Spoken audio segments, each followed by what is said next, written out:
Inalok ang mahigit 5,000 trabaho sa isinagawang job fair ngayong araw ng mga manggagawa. Para sa detalye, makakasama natin live si Paul Hernandez. Paul?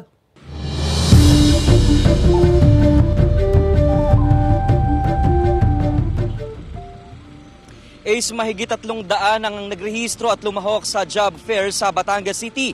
30 naman ang na-hire on the spot o mabilis na natanggap sa trabaho.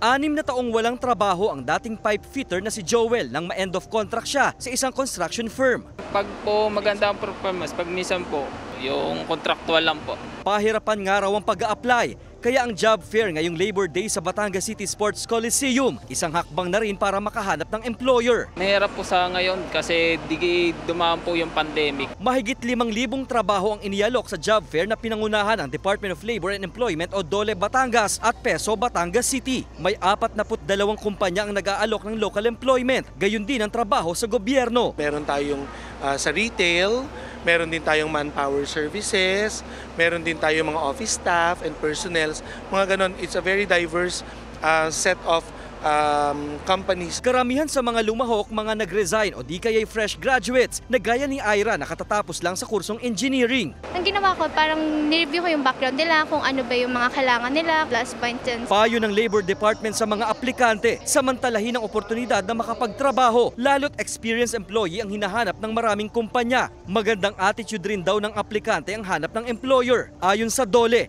prioridad nila ang pagbibigay ng lokal na trabaho. We want to give opportunity naman po sa ating mga employers na wag naman mapaagaw naman po ng mga taga for overseas.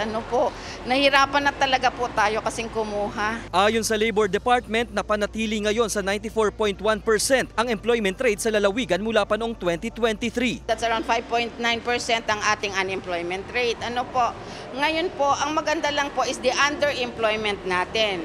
That's from 19 to 12% po tayo this year from 2023. That means po na those looking for additional na trabaho po, bumaba. Sa latest report, 309 ang lumahok sa job fair ngayong araw. 30 sa bilang na yan ang hired on the spot. Bukod pa nga sa job fair ay nagkaroon din ng one-stop shop kanina, yung iba't ibang ahensya ng gobyerno para umalalay at tumugon sa pangangailangan ng mga aplikante. Maraming salamat, Paul Hernandez.